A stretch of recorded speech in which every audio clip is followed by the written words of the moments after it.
Have you ever thought about those moments in history where a single decision changed, well, everything? One choice can build an empire, or it can bring one crashing down. But what if it wasn't just luck? What if victory could be engineered, calculated, and basically locked in before the first move was even made?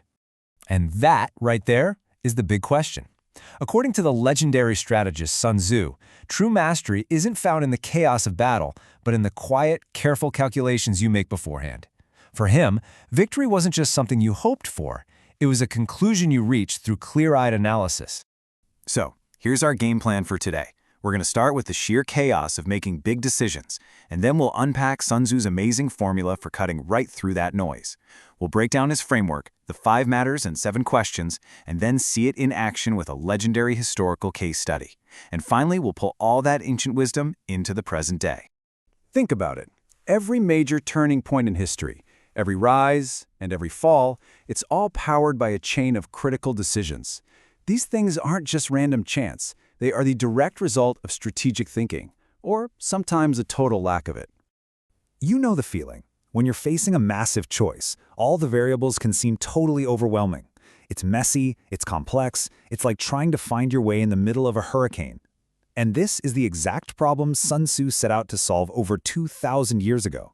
How to bring order to that chaos. And his solution? It was this brilliant, systematic framework. Don't think of it as a rigid set of rules, but more like a strategic compass, something designed to point you toward the most likely outcome.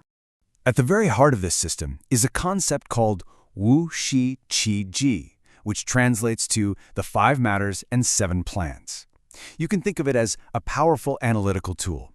It's designed to force a leader to assess every single critical factor and, more importantly, to compare their own strengths against their opponents. So let's start breaking this down.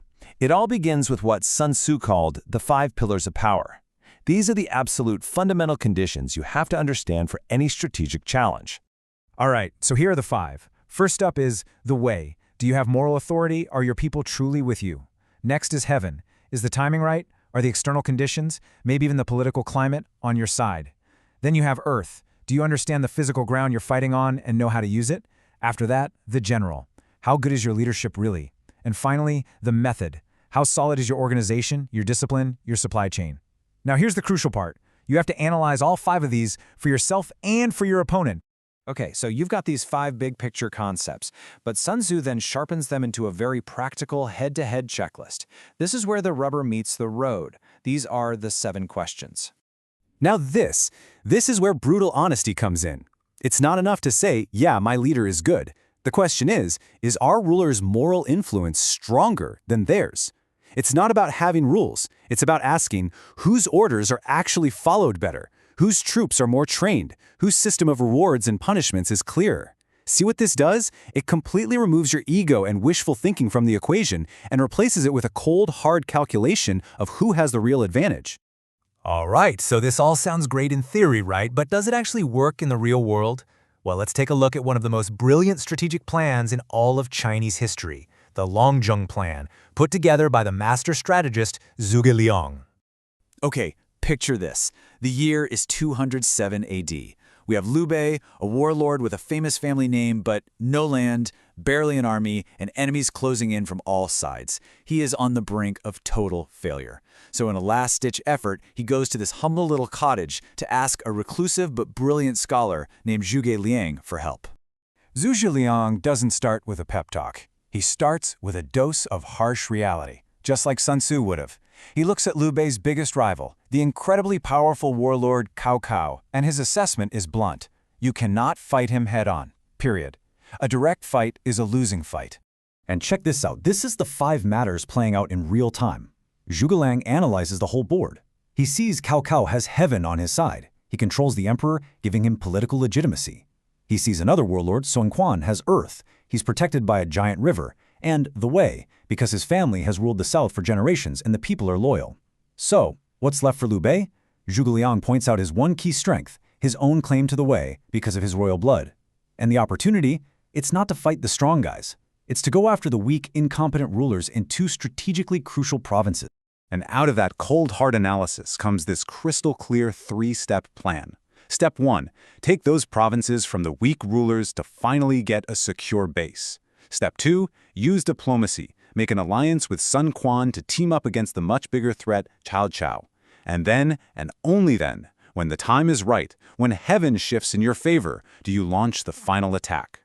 This plan, born directly from a Sun Tzu-style calculation, went on to create a kingdom and define an entire era of Chinese history. So what does a 2,000-year-old battle plan have to do with us today? Honestly, everything. These principles are absolutely timeless. Whether you're launching a business, planning your next career move, or leading a small team, the lesson is exactly the same. Jumping into action based on emotion or half-baked information is a recipe for failure. Real success in any field is an engineered outcome. It comes from doing the tough analytical work before you ever make your move.